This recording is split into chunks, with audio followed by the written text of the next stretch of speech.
1943. War rages across Europe. In the neutral confines of Switzerland, chemist Albert Hofmann is hard at work at the Sandoz Pharmaceutical Company's Basel laboratory. While searching for a cure for migraine headaches, Hofmann accidentally ingests a minute amount of an experimental substance that would change both his life and the world, lsd 25. Many would come to view it as a spiritual antidote to the atom bomb. Before the decade is over, Sandoz has sent Hofmann's discovery to researchers and psychiatrists all over the world for testing.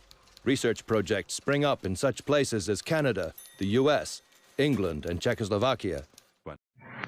Precisely 50 years ago, in 1938, I synthesized a substance which had at that time, unexpected influence on my life, and which later influenced and changed the life of many others. I mean D-lysergic acid deacrylamide, known as lsd 25 or just lsd. Its preparation and the discovery of its astonishing effects on the psyche have been described and published already so many times that they need not be repeated here. And in addition, Dr. Strittner has presented to you the whole story this evening. I am often asked what has made the deepest impression upon me in my LSD experiments, and whether I have arrived at new understandings through these experiences. Of greatest significance to me has been the insight that I attained as a fundamental understanding from all my LSD experiences that what one commonly takes as the reality by no means signifies something fixed, but rather something that is ambiguous. That there is not only one, but there are many realities, each compromising a different consciousness also of the ego. One can arrive at these insights through scientific reflection. The problem of reality is and has been from time immemorial a central concern of philosophy. There is, however, a fundamental distinction whether one approaches the problem of reality rationally or if one obtrudes upon this problem emotionally through an existential experience.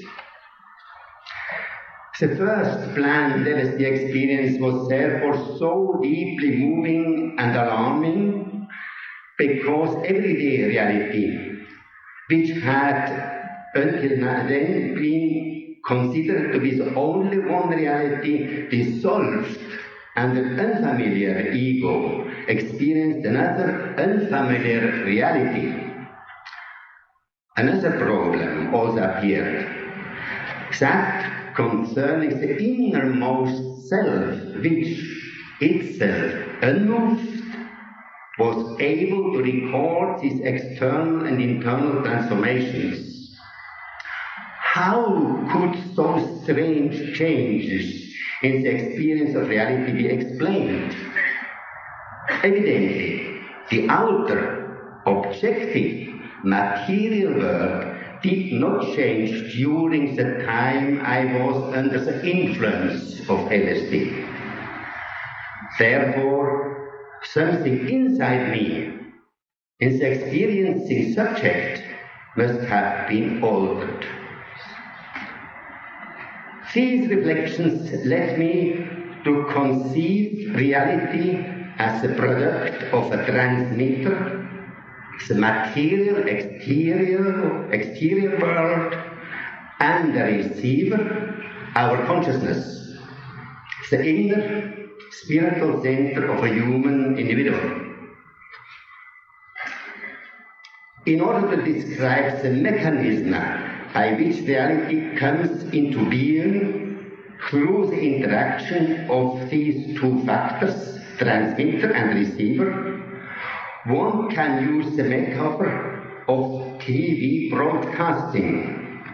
Evidently, both transmitter and receiver are needed to produce a TV picture. If either of one is lacking, the TV screen will remain blank and there will be no sound.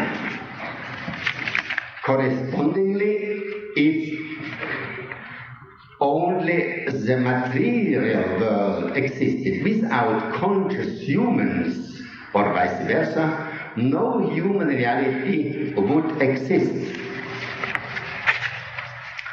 Let us now examine what we know about what comprises human reality, still using the transmitter-receiver metaphor. First, what is the fundamental difference between transmitter and receiver? Whereas there is only one transmitter, one outer material world, there are as many receivers as there are human beings. And whereas the outer material world exists objectively, human consciousness is a subjective spiritual entity. All that we know objectively about the exterior world, about the transmitter, has been revealed by a scientific research. All that can be discerned objectively in the exterior world is matter and energy. Matter occurring in innumerable inorganic forms, the stars, the earth, with its oceans and mountains, with its organisms of the plant and animal kingdoms, with the products of human creativity, cities, objects of our daily life and of arts. We are surrounded with matter and are matter ourselves with our bodily existence. The science which is involved with investigation of matter is chemistry. The other component of the outer world which can be objectified is energy. Energy occurring as radiation, heat and kinetic energy. So much for the transmitter. Now, what do we know about the receiver? About human consciousness? Consciousness defies scientific definition, for it is what I need to contemplate what consciousness is. Our inability to grasp the very nature of consciousness can be illustrated by this metaphor. You can't pull yourself into the air by tugging on your own head. All attempts to define consciousness are tautological. Consciousness can only be described as the receptive and creative spiritual center of the ego, as the very core of what we call I. Consciousness remains a mystery, the very central mystery of our existence. This becomes even more evident if we examine its role as receiver in the production of reality. The antennae of the human receiver are formed by our 5 sensory organs. The antenna for optical images, the eye, is capable of receiving electromagnetic waves and projecting picture onto the retina that coincides with the object from which those waves emanate. It is important to realize that the human eye can only receive a very small band of the immeasurable spectrum of electromagnetic waves traveling through the universe, namely only waves measuring 0.4 to 0.7 thousandths millimeter.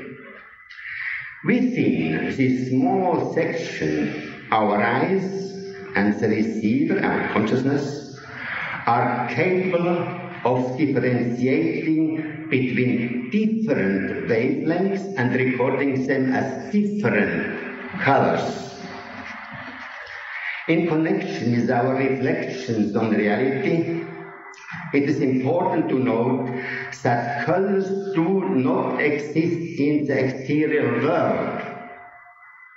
Mostly we are not aware of this basic fact, even though it can be looked up in every textbook on physiology.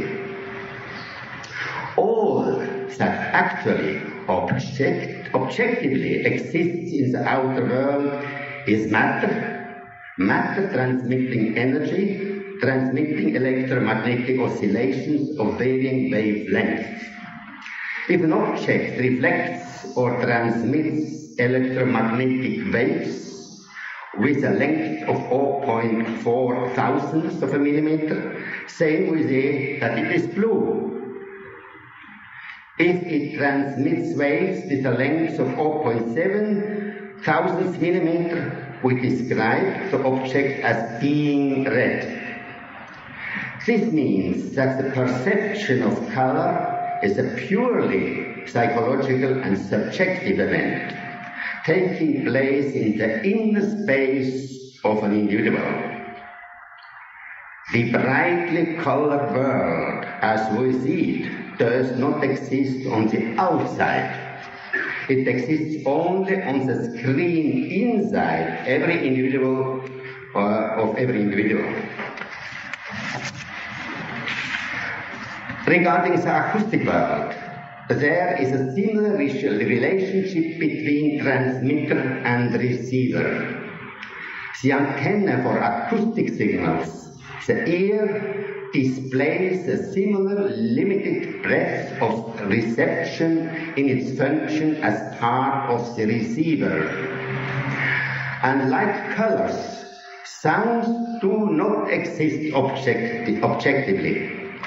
What does exist objectively are once again waves, wave-like compressions and expansions of the air, which are received by the ear, registered by the tympanic membrane, and transformed into the sensation of sound in the hearing center of the brain. Also the other aspects of reality, which are made accessible by the remaining three senses, those of taste, smell, and touch, are created by the interaction of transmitters in the outer world and receivers in the inner world.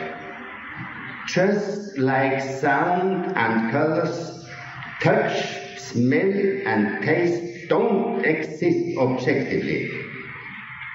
They too represent purely subjective phenomena, occurring only in the inner space of individual humans. The metaphor of reality as a product of transmitter and receiver clearly illustrates that the seemingly objective picture of the world surrounding us, that which we call reality, is actually a subjective picture. This basic fact signifies that the screen is not outside, but inside of every human being. We all carry inside our own personal image of reality, created by our own private receiver. Understanding reality as a product of transmitter and receiver takes on an especially important meaning which could existentially alter our daily life when we consider the part that each receiver, each individual human plays in the role of the formation of reality. We become fully aware of the world-creating power vested in every human being. Our understanding makes us aware of the fact that each individual is the creator of his or her own world. For it is in each individual mind and only there that the world and the abundance of life it contains, that the stars and the sky become real, become human reality, Our real, true freedom and responsibility is formed in our ability to create our own individual world.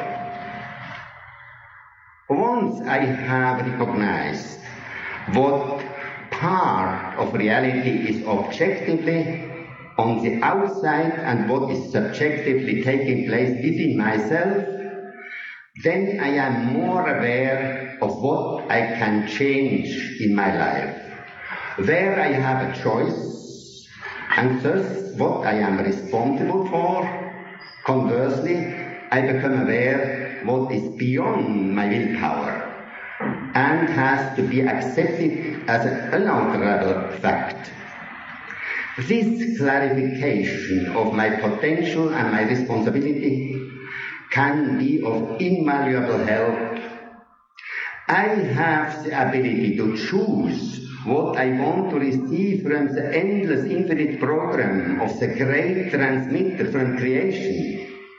That means that I can let those aspects of creation of the cosmos that make me happy enter into my consciousness and thus imbue them with reality. Or I can let in other aspects, those that depress me. It is I who creates the bright and the dark picture of the world.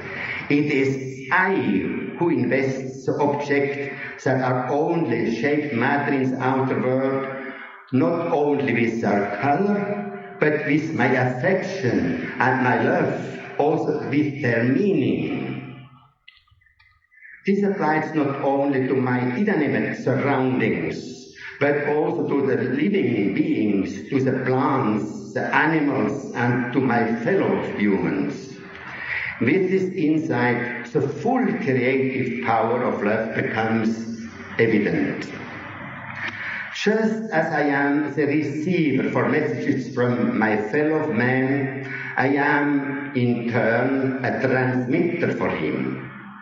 Since I am materially located in his outer world, I can only convey my messages, my desires, even if they are purely spiritual, an idea, or my love, only through that what characterizes the transmitter, namely via matter and energy. Understanding, expressed by a glance or a light touch.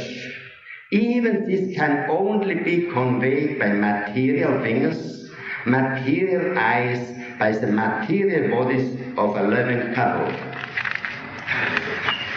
This shows that communication would not be possible without matter and energy. The transmitter-receiver metaphor for reality reveals another basic fact, the fact that reality is not a fixed state. Rather, it is the result of a continuous input of material and energetic signals from the outer world and their continuous decoding and transformation into inner conscious experience. This demonstrates that the reality is a dynamic process being created anew at each moment. Actual reality exists in the here and now, in the moment.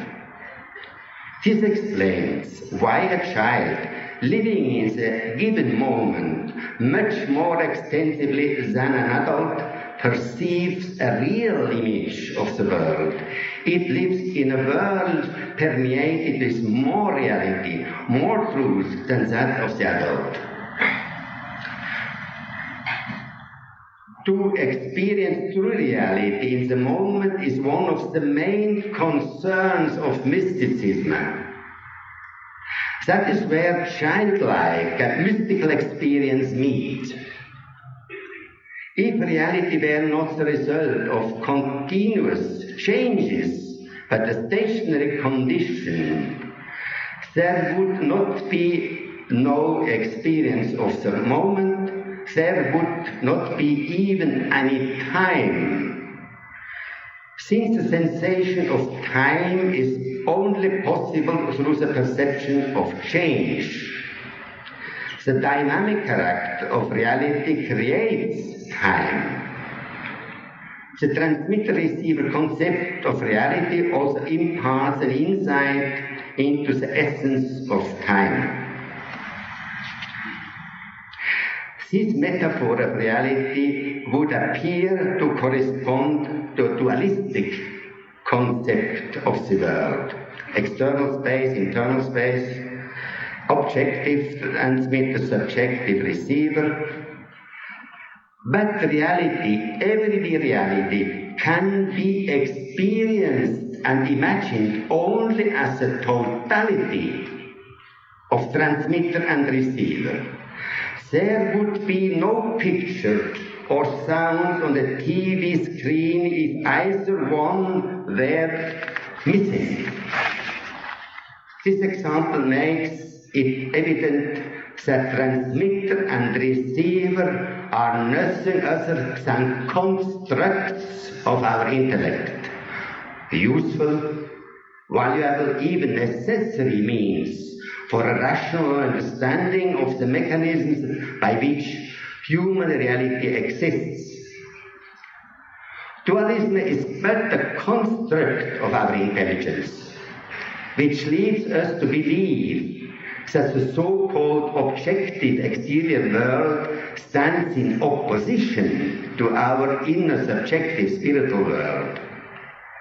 The failure to grasp that there is no dualism is one of the main reasons, if not the main reason, for the tragic, catastrophic developments in our world. This dualistic worldview, so dominant in Western culture today, has its roots in Greek pre-Socratic philosophy and in the Judeo-Christian belief, makes earth your servant. The experience of the world as matter, as an object to which man stands opposed, provided the philosophical basis for the development of modern natural sciences and technology. With this science and technology, man has changed the world, has subdued nature.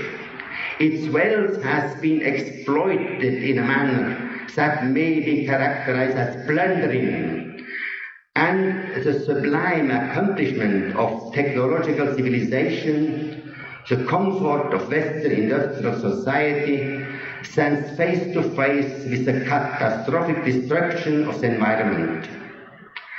Our objective intellect has progressed even to the heart of the matter, to the nucleus of the atom and its splitting, and has unleashed energies that threaten all life on our planet.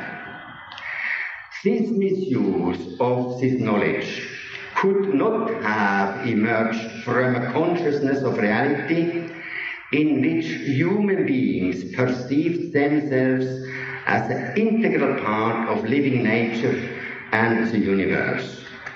All of today's attempt to make amends for the damage by adopting environmentally protective measures will remain futile or superficial patchwork if no change of the dualistic worldview ensues, until it is replaced by an existential experience of a deeper reality. The experience of such all-encompassing reality is impeded in an environment rendered dead by human hands, such as we find in our great cities and industrial districts. Here the contrast between self and outer world becomes especially evident. It is these sensations that impress themselves on everyday consciousness in Western industrial society and everywhere where technological civilization extends. It is also these morbid sensations that strongly influence modern art and literature. In a natural environment, there is less danger that a split reality experience will arise. In field and forest, and in the animal world shelters therein, indeed, in every garden, a reality is perceptible that is infinitely more real, older, deeper, and more wondrous than everything made by man. A reality that will endure long after the inanimate, mechanical, and concrete world has vanished, become rusted, and fallen into ruin. In the sprouting, growth, blooming, fruiting, death and regeneration of plants, in their relationship with the sun, whose light they are able to convert into chemically bound energy in the form of organic compounds, out of which all that lives on our earth is built. In the being of plants, the mysterious, inexhaustible, eternal life energy is evident, the same that has brought us forth and takes us back into its womb, and in which we are sheltered and united with all living things. We are not leading to a sentimental enthusiasm for nature, to retour à la nature in Jacques Rousseau's sense. That romantic movement which sought the idyllic in nature, which can also be understood as a reaction to humankind feeling of separation from nature. What is needed today is a fundamental existential experience of the oneness of all living things, of an all-encompassing reality.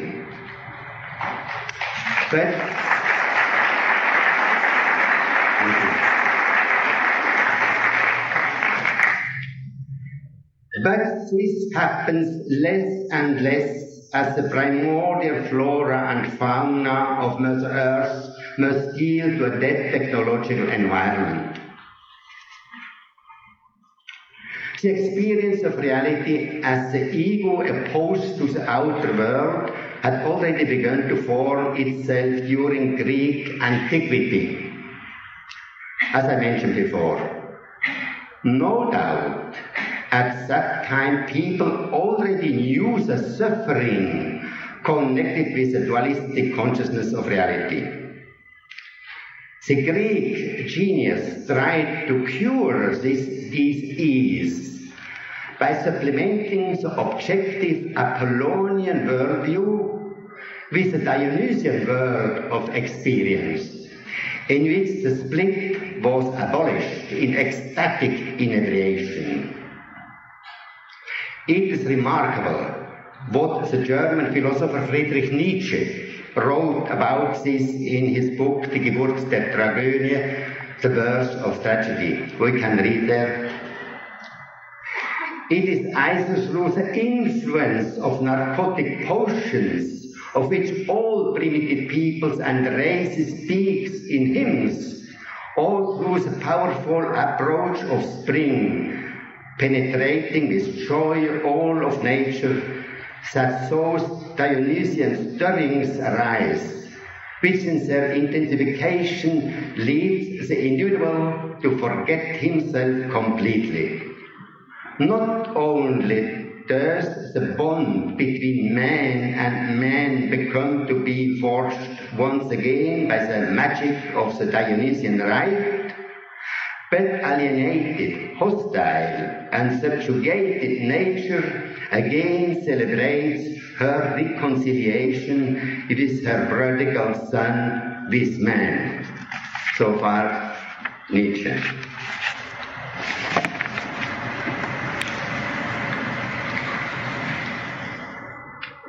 The Dionysian cult was closely connected with the mysteries of Eleusis, the most important mysteries of the antique world, which were celebrated annually in the fall over a span of about 2,000 years. These mysteries were established by the goddess of agriculture and grain, Demeter, as thanks for the recovery of her daughter Persephone, whom Hades, the god of the underworld, had abducted. A further offering of thanks was the ear of grain, which was presented to Triptolemus, the first high priest of Eleusis. The cultivation of grain was then disseminated over the whole world. Persephone, however, was not allowed to always remain with her mother. She had to return for a part of the year to the underworld. During this time it was winter on earth. The plants died and withdrew into the ground, only to awaken to new life early in the year with Persephone's journey back to earth. The myth of Demeter, Persephone, and Hades formed, however, only the external framework for the events as the mysteries. The climax of the ceremonies which began with a procession from Athens to Eleusis, lasting several days, was a concluding ceremony of initiation. The initiates were forbidden by penalty of death to divulge what they had learned and beheld in the innermost holiest chamber of the temple, the Telesterium. Not one of the multitude that were initiated ever divulged. Pausanias, Plato, Roman emperors like Hadrian, Marcus Aurelius, and many others known figures of antiquity were part to this initiation. It must have been an illumination, a visionary glimpse of a deeper reality, an insight into the true basis of the universe. We can deduce this from the initiate's own statements about the value and the importance of the vision.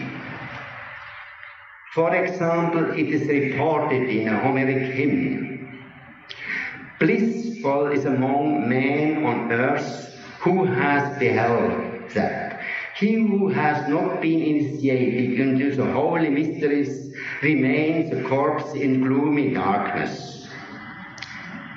Pindar speaks of the Eleusian benediction with the following words: "Blissful peaceful is he who, after having beheld this, enters on the way beneath the earth. He knows the end of life, as well as its divinely granted beginning. Cicero, also famous initiate, said about the splendor that fell upon his life from Eleusis. Not only have we received the reason there that we may live in joy, but also besides that we may die with better hopes.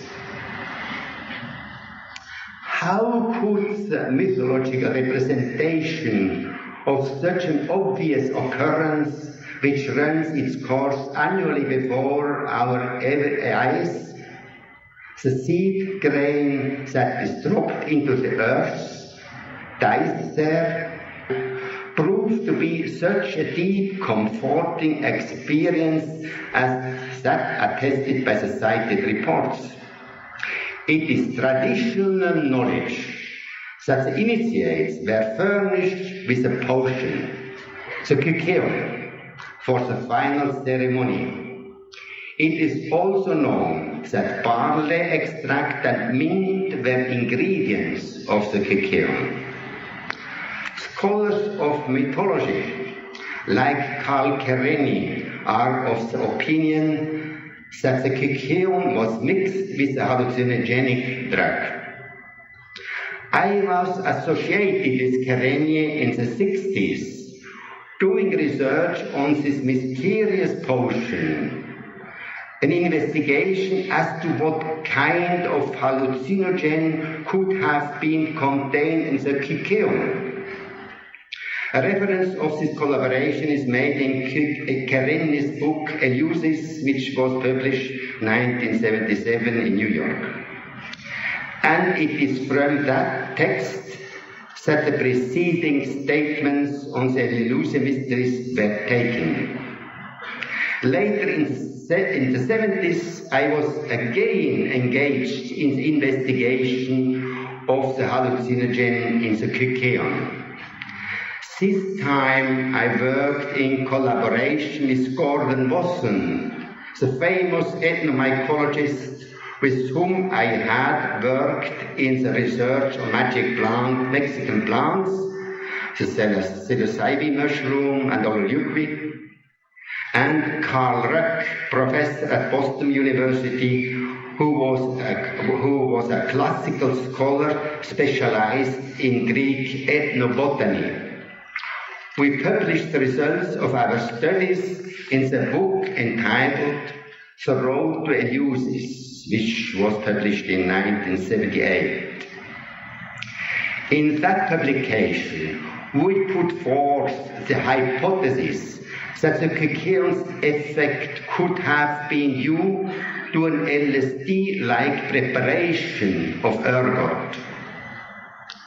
From investigations in the Sandoz research laboratories on all the various species of ergot fungus, I knew that ergot growing on the wild grass Paspalum distichum, which is widespread in the Mediterranean region, contains the same alkaloids that we had found in the ancient Mexican drug oleuquid, namely lysergic acid amide and lysergic acid hydroxyamide, closely related to lysergic acid diacetylamide, to LSD. The high priest of Eleusis had access to this hallucinogen just in front of the temple. He just had to collect the infected grains of Paspalum disticum growing there, grind them, and put the powder into the kykeon in order to have a perfect hallucinogenic potion. If they really did so, of course, must remain a hypothesis, but the hypothesis with a high degree of probability, and Demeter was a goddess of grain. The cultural historical meaning of the mysteries of Eleusis, their influence on European intellectual and spiritual history, can scarcely be overestimated. The hallucinogen of the kykeon may link these mysteries with the role of lsd in our time. What we urgently need now is evidently the same as was already needed during antiquity, namely to be freed from an experience of reality in which the individual feels himself to be separate from the outer world. We need to be healed from a dualism which had and still has such catastrophic consequences as expounded in the preceding reflections. Insights into the essence of reality, which I tried to provide using the transmitter-receiver metaphor, could help us to overcome this dualistic worldview. However, insights that are solely the result of rational reflections are not effective enough to become decisive factors in our lives. Only when accompanied by an existential, emotional experience do they grow strong enough to be able to influence and alter our view of life. Such an emotional confirmation of an insight of the truth can be achieved through meditation. I see the true importance of lsd, the kykeon of our time, in its ability to provide a pharmacological aid to meditation, aimed at the experience of a deeper, all-encompassing reality, a reality in which the outer material and the inner spiritual worlds, transmitter and receiver, are experienced as one. I thank you for